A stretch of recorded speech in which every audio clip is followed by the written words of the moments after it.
Is it ever too late to hire a lawyer for your Social Security disability case?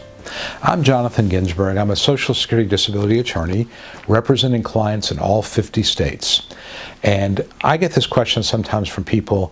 They've got a hearing coming up and they're worried, is it too late for me to get an attorney? And the answer, generally speaking, is no. It is not too late to get an attorney, even if you are literally a few days or a day before your hearing. And here's why. First of all, I want to say that I understand when people apply without an attorney at the initial and recon, they want to save the money, they want to try to get approved. I don't get offended by that. It's perfectly understandable. Look, a third of claims are approved early. If you can get your case approved early and not have to pay a lawyer, all the more power to you. Good for you. That's not an issue. But I do think that when it's time to request a hearing, it can make sense, and it does make sense really, to hire a lawyer for several reasons. First of all, many people don't realize that when you request a hearing, at that point, you or your lawyer becomes solely responsible for obtaining and submitting all medical records. And I've seen many cases where people have gone to a hearing without an attorney. They did not realize this. They get in front of a judge. They've requested a hearing. It's been about a year since they requested a hearing, and the most recent record in the file is 15 months, 18 months old, and the judge is saying, well, have you been to the doctor in the last year? Yeah.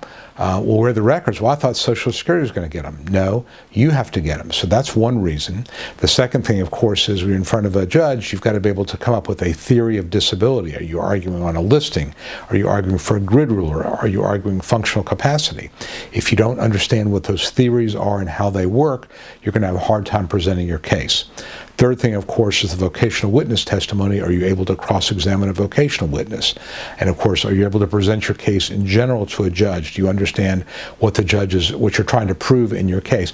It's just like anything else. If you don't do this for a living, the first time you've been waiting for 2 years, the first time you ever dealt with going to a hearing, you're trying to present your own case, I think you're asking for trouble. And I will also tell you that judges get real impatient with people who don't have lawyers because they have to explain everything. They have to go through a long opening statement, and it gets them really frustrated. And if the case is not ready to go, the judge's attitude is going to be, you didn't hire a lawyer, you're not prepared, that's not my problem, and I'm going to go ahead and turn it down. So again, my opinion is it's wise to have an attorney for the hearing. But what happens if you waited? Let's say that you requested a hearing. You've got a hearing scheduled for 2 weeks. You've got a hearing scheduled for 1 week. You've got a hearing scheduled for 2 days. Is it too late to get an attorney? Well, for me, it's not. And what I would do, and I've had this happen, I've had people call me literally the day before a hearing.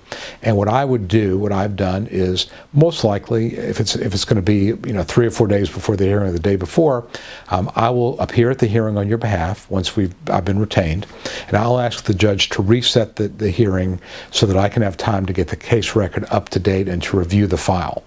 Realize that when I look at files, I'm looking at electronically. I have access to your Social Security file electronically. Again, once I'm authorized as your representative, I can see everything electronically, whereas you may not have seen everything in the file, or if they sent you a disk, you may or may not have been able to open that disk. So many times I will ask for a reset. It may be reset for 3 or 4 months, but that'll give me time to really prepare. In some cases, I don't have that time, and I'll have to use what I've got, the file, the actual disk that they've given you. I'll get a copy of that, and I can try a case. I mean, I've done this long enough where I can look at a file, I can review it in 2 or 3 hours, I can be ready to go.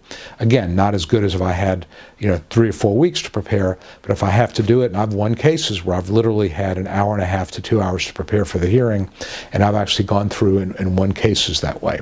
So it is possible.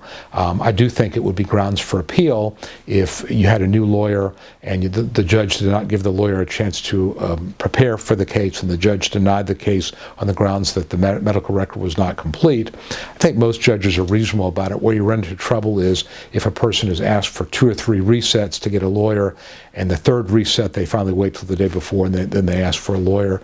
That had happened to me one time. But again, I think you at least have a better shot at having an attorney there to cross-examine the vocational witness, to come up with an argument, a theory of disability, and present it. So I personally am not offended when somebody calls me if they've got a hearing coming up in a few days or the next day. I will do everything I can to help that person if I can. And sometimes I just say, look, there's nothing I can do. This case is not salvageable, and I won't get involved. But if I can, I will be happy to do so. Again, if I can get it reset, usually that's the best solution, and you have your best shot at winning. I still come back to, you've been waiting for a year and a half, 2 years for your hearing. Let's give it every possible shot to win, where you're completely prepared. You had an attorney work with you to prepare your testimony. You've had an attorney draft an opening statement, prepare a direct examination, prepare cross-examination. That's going to be your best shot at winning. So that is my answer to the question, is it ever too late to get an attorney? My feeling is no. If you found this video helpful, please give it a thumbs up on YouTube, like it on Facebook, and leave me a comment. Let me know what you think. Have you had a situation where you tried to get an attorney at the last minute, you were not able to do so, and what happened at your hearing? Visit me online, ssdanswers.com. I've got a free Secrets to Winning Disability Survival Kit. Also got a case evaluation form you can ask me for a free case evaluation. Happy to do that for you. And again, if I can be of help to you, I'll be happy to do so. Reach out to me through Facebook or YouTube or by email through my website. This is Jonathan Ginsberg, urging you to take care and to be safe out there. It's still a little bit dangerous, and I wish you all the best. Thanks a lot. Hi, this is Jonathan Ginsberg, and I hope you found this video helpful. If you'd like to know more about how to win your Social Security disability case, I'd like to invite you to download my Secrets to Getting Approved Early Survival Kit that I created just for people like you. Currently, I'm making the survival kit available at no cost, and I encourage you to grab your copy now. Some of the topics I cover include, how do I know if I have a case? Is it the right time for me to file my claim? 9 common mistakes that can doom your case. The 3 must-have arguments you use to win your case. And a topic that every disability claimant wants to know, how to avoid trick questions from the judge. If you or a loved one need to win Social Security disability benefits, you'll find the Survival Kit essential reading. Download your Survival Kit right now and at no cost.